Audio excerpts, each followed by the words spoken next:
Halo semua, selamat datang di diskusi kita hari ini. Jadi di sini saya Andito bersama dengan Saya Danis. Saya Nadif Adaria. Saya Fatah. Saya Dimas. Oke, jadi pada kesempatan kali ini kita akan membahas kasus tentang kekerasan yang dilakukan oleh guru terhadap anak SD berusia 7 tahun. Mari kita telusuri lebih dalam. Let's go. Jadi singkat cerita dari kasus yang terjadi di Raja Ampat, Papua Barat, seorang guru SD di Raja Ampat, Papua Barat bernama Lucky Weol telah disebutkan sebagai tersangka setelah dianggap telah melakukan kekerasan terhadap muridnya yang berusia 7 tahun yang akhirnya menyebabkan mata kanan siswa terluka. Suspek telah disita oleh polisi dan dijaga berdasarkan Undang-Undang Pemilihan Anak.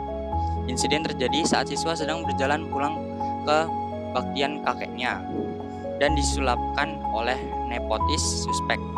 Suspek kemudian menjanggal dan memukul dua anak dengan siswa yang terjatuh dan disekat hingga mata kanan siswa terluka. Siswa kemudian diambil kembali oleh ibu kakeknya, tinggalkan penyerangannya. Polisi masih sedang mengeluarkan penyelidik tentang motif kekerasan.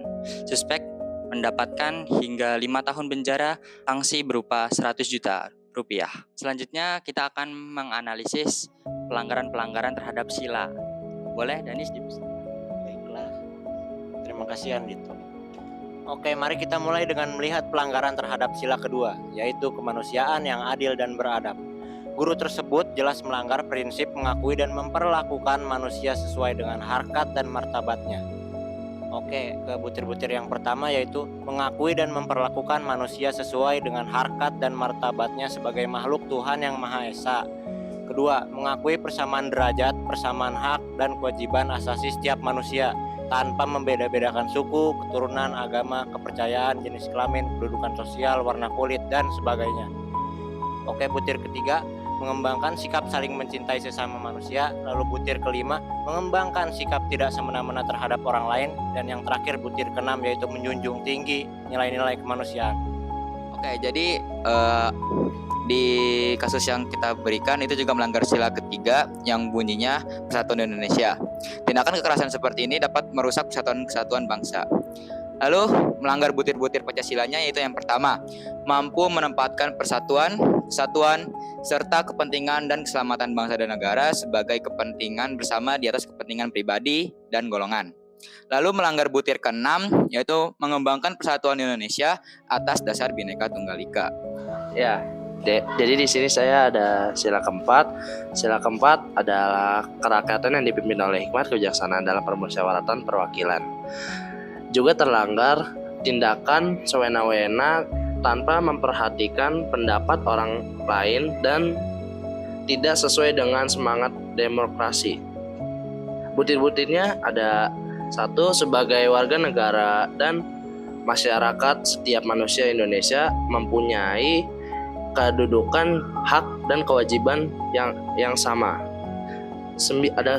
Ada kebutiran 9 yang diambil harus dapat dipertanggungjawabkan secara moral kepada Tuhan yang Maha Esa, menjunjung tinggi hak dan martabat manusia, nilai-nilai dan kebenaran, keadilan, mengutamakan persatuan dan kesatuan demi kepentingan kebersamaan.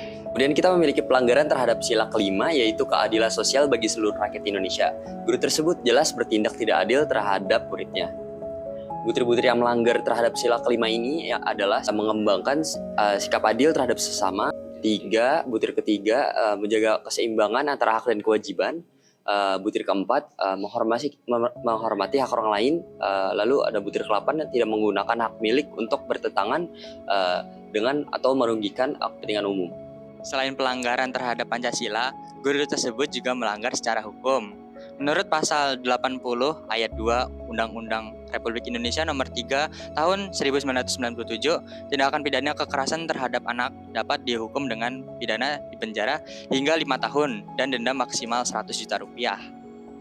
Kan kita kan sudah membahas tentang pelanggaran-pelanggarannya ya. Nah, kira-kira menurut kalian hukuman yang pantas buat kepada gurunya itu gimana ya? Kalian punya pendapat masing-masing nggak? Mungkin boleh dimulai dari Danis dulu. Ya. Menurut saya dikeluarkan dari sekolah adalah langkah yang tepat. Jadi menurut saya jika korban meninggal dunia, maka pelaku sepantasnya dihukum mati karena nyawa lebih pantas dibalas dengan nyawa. Tetapi jika korban hanya mengalami luka, maka pelaku bisa dipenjara selama 20 tahun atau bisa menjadi hukuman seumur hidup. Jadi hukuman yang pantas untuk kita lakukan, kita juga harus memboikotnya dari masyarakat. Menurut pendapat saya, kita harus menunjukkan bahwa tindakan ini tidak bisa diterima dalam masyarakat dan pendidikan di kita. Di dalam Indonesia kita. Itulah diskusi kita hari ini. Mari kita berharap bahwa tindakan yang seperti itu tidak terjadi lagi. Amin. Dan semoga kita dapat bersatu untuk menciptakan lingkungan yang baik dan adil. Oke, terima kasih kepada Nadif, Fatah, Dimas, dan Danis sudah membantu menyelesaikan masalah di atas. Sampai jumpa di diskusi berikutnya. Jangan lupa like, komen, dan subscribe. Bro.